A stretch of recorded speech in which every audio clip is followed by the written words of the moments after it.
إذاعة القرآن الكريم من القاهرة. لا إله إلا الله محمد رسول الله.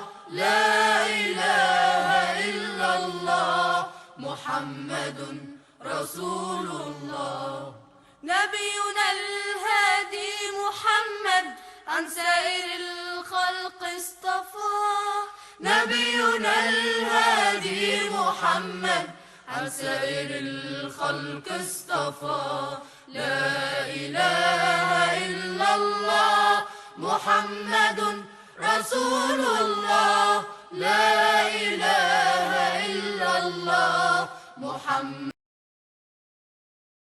طلائع الإيمان، السلام عليكم ورحمة الله وبركاته، وكل عام وأنتم بخير، ونحن ننعم بشهر رمضان المعظم. الصيام والمناعة عنوان حلقة اليوم. يسرني أن يكون في ضيافتنا الدكتور مجدي بدران، عضو الجمعية المصرية للحساسية والمناعة واستشاري الأطفال. مرحبا دكتور مجدي. مرحبا بكم دكتور مجدي، من خلال هذا العنوان والندوة التي أقيمت مؤخرا، الصيام والمناعة، هل الصيام يؤثر على مناعة الجسم؟ هو اتضح أن الصيام يفيد مناعة الكائنات الحية جمعاء، مش بس الإنسان، حتى الحيوانات، حتى الديدان التي تصوم وتصبح أكثر عمرا، أكثر مناعة، أكثر قدرة على مكافحة الفيروسات والميكروبات التي تهاجم الديدان. سبحان الله. وأيضا الحيوانات. وتجدي أن مثلا الدب القطبي ممكن يصوم 6 شهور في السنة، ويخرج من فترة الصيام، فترة الامتناع أو البيات الشتوي زي ما نحب نسميه، أكثر قدرة على الحركة والرشاقة. طائر البطريق يصوم أيضا.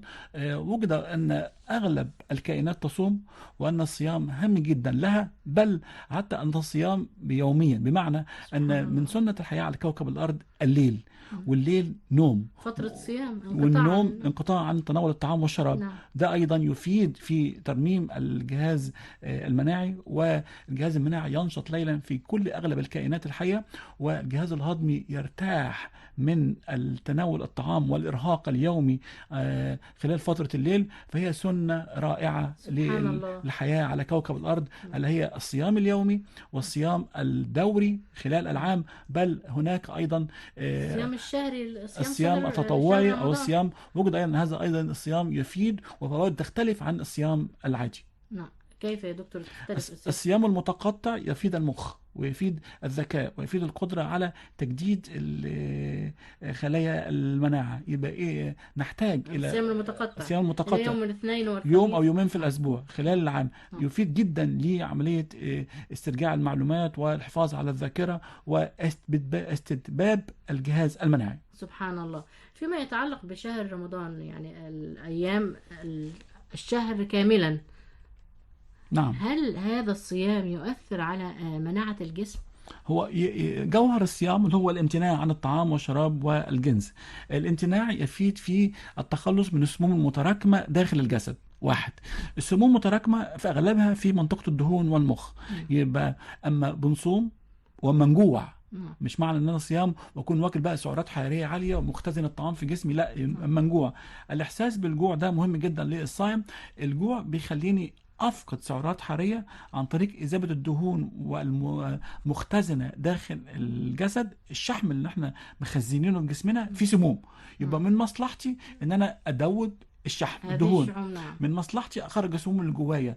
اخراج السموم مهم جدا، لان انا لو ما خرجتهاش السنه دي هتراكم، وعلى مدى الحياه وعلى مدى طول العمر يبقى كل سنه عندي سم بيدخل ما بيخرجش. يبقى لازم انا الفتره دي صيانه دوريه ليا، ان انا اخرج السموم اللي متراكمه في جسمي، اللي هتضر كل اجهزتي بما فيها الجهاز المناعي، ولا اعودها بالمزيد من الطعام يبقى فتره الافطار. خطا كبير جدا، اللي هو الاكثار او الانتقام من جوهر الصيام بتناول سعرات حراريه عاليه. حتى لو قللنا السعرات الحراريه، ما تخافوش، انتوا عندكم سعرات حراريه مختزنه في الدهون بتاعتكم، ابتدوا طلعوها عشان تستفيدوا، وخلونا نقول نسيح السموم الموجوده في الدهن من خلال الصيام، والعرق ايضا. وجد أيضا أن ما يسمى الالتهام الذاتي. ربنا الالتهام الذاتي، الالتهام الذاتي معناها يلتهم، معناها ان هو ياكل، وذاتي يعني هو بنفسه، وهكذا. وجد ان هناك خاصيه في الجهاز المناعي تسمى الالتهام الذاتي، هي مسؤوله عن تنظيف خلايا الجسم. كل خليه داخل اجسامنا عندها النظام، منظومه خاصه داخلها لتنظيفها اولا باول من الملوثات، من الميكروبات، من الجزيئات الضاره. تنشط بالصيام، يبقى كل خليه عندها جهاز خاصه للمناعه بتاعتها، ده بينشط بالصيام. وجد ايضا ان هناك خلايا اخرى تسمى الخلايا الاكوله، التي تاكل ما عداها من خلايا مريضه، تنشط أيضا عن طريق الصيام، وهذا يفيد في الحفاظ على كفاءة جيدة للمناعة خلال العام فيما بعد.